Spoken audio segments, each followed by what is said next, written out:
सत्वापत्ति तीसरी भूमिका जब परिपक्व होती है तब चौथी भूमिका सत्वापत्ति आती है। उपरोक्त तीनों भूमिकाओं का अभ्यास करते हुए इंद्रियों के विषय और जगत से वैराग्य करते हुए श्रवण, मनन एवं निधिध्यासन के द्वारा सत्य आत्मा में स्थित होने का नाम सत्वापत्ति है। इस चौथी भूमिका में आत्म साक्षात्कार हो जाता है। चौथी भूमिका वाले का चित्त कैसा होता है? जैसे आम की डाल पकड़कर नीचे झुकाई, उसमें से फल पत्ते आदि तोड़े और डाल को छोड़ दिया तो डाल अपने मूल स्थान पर पहुंच जाती है। ऐसे ही चौथी भूमिका वाला साधक व्यवहार में अपने मन को ले आएगा, कथा सुनने सुनाने में, बातों में ले आएगा, लेकिन एक क्षण में ही उसका चित्त पुनः अपने स्वरूप में चला जाएगा। उठत बैठत वही उठाने, कहत कबीर हम उसी ठिकाने। उस चौथी भूमिका में पहुंचकर सिद्ध हुआ साधक पुनः नीचे नहीं आता, पतित नहीं होता। उसमें जगत का मिथ्यात्व दृढ़ हो जाता है। जैसे मनुष्य की स्मृति में उसका अपना नाम पक्का बैठ जाता है कि मैं गोविंद हूँ, मैं गोपाल हूँ, तो फिर उसको कहे कि तुम गोविंद नहीं हो, तुम गोपाल नहीं हो, तब भी उसे संशय नहीं होता। ऐसे ही चौथी भूमिका वाले महापुरुष को मैं ब्रह्म हूँ, यह ब्राह्मी अनुभूति पक्की हो जाती है। फिर ब्रह्मा जी भी कहे कि तुम जीव हो, तुम ब्रह्म नहीं हो, तब भी उसे संशय नहीं रहता।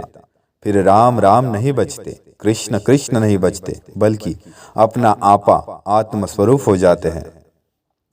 श्री रामचरितमानस में आता है, सोई जानहि जेहि देहु जनाई, जानत तुम ही हो जाई। चौथी भूमिका वाला साधक देह में दिखता है, लेकिन उसकी चेतना समस्त ब्रह्मांड में फैली हुई होती है। जैसे आप सेव फल से अलग है, वैसे ही वह देह में होते हुए भी देह से पृथक होता है। महावीर कहते हैं, जो दीन दुखियों की सेवा परिचर्या करता है वह मेरे ज्ञान को समझ सकता है। सेवा से अंतःकरण शुद्ध होता है, तब पता चलता है कि हम शरीर नहीं हैं, शरीर से हम पृथक हैं। तुलसीदास जी कहते हैं, परहित सरीस धर्म नहीं भाई। वेद व्यास जी ने भी कहा है, परोपकाराय पुण्याय। नरसिंह मेहता जी ने भी कहा है, वैष्णव जन तो तेने कहिए रे, जे पीड़ पराई जाने रे। सब संतों का एक ही निचोड़ है, ऊंचाई पर जो पहुंचे हैं उन सब में एक वाक्यता है। हम कहते हैं कि हम जैनी हैं, हम वैष्णव हैं, यह तो शुरुआत है। जब ऊंचे उठोगे तब ये भेदभाव गायब हो जाएंगे। चौथी भूमिका वाले को महापुरुष कहते हैं, ब्रह्मवेत्ता कहते हैं। उनका पुनर्जन्म नहीं होता। तीसरी भूमिका वाले साधक ब्रह्मलोक तक जाते हैं, उनका पुनर्जन्म हो सकता है, किंतु चौथी भूमिका वाले का जब शरीर शांत होता है तब उनका स्थूल शरीर स्थूल भूतों में, सूक्ष्म शरीर सूक्ष्म भूतों में और चेतन महाकाश स्वरूप ब्रह्मांड में फैल जाता है। वे हमें भी अपनी इच्छा से इच्छित लोकों में भेज सकते हैं। ज्ञानी प्रकृति से पार हो जाते हैं।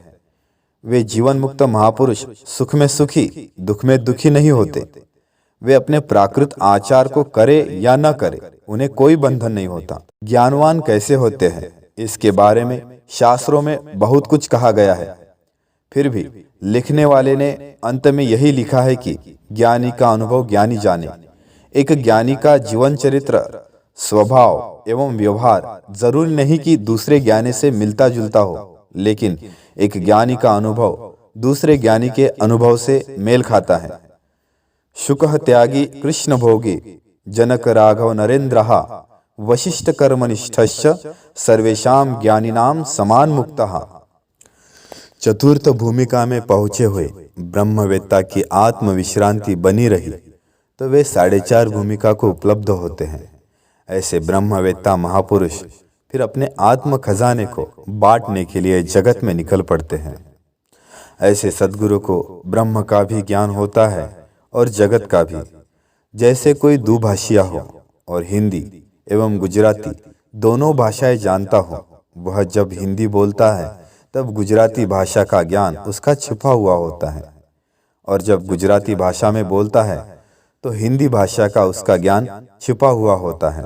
ऐसे ही जब ज्ञानी व्यवहार करते हैं तो परमार्थ का अनुभव उनके साथ ही होता है। जैसे बोलते बोलते कुछ शब्द गुजराती के आ ही जाते हैं, वैसे ही जगत के व्यवहार करते हुए भी ज्ञानी की असली भूमिका कभी कभार अभिव्यक्त हो ही जाती है। साधारण संसारी की नाई रहते हुए भी उनकी परमार्थ की अनुभूतियां छलक ही पड़ती हैं। उनका संतत्व छुपाए भी नहीं छुपता।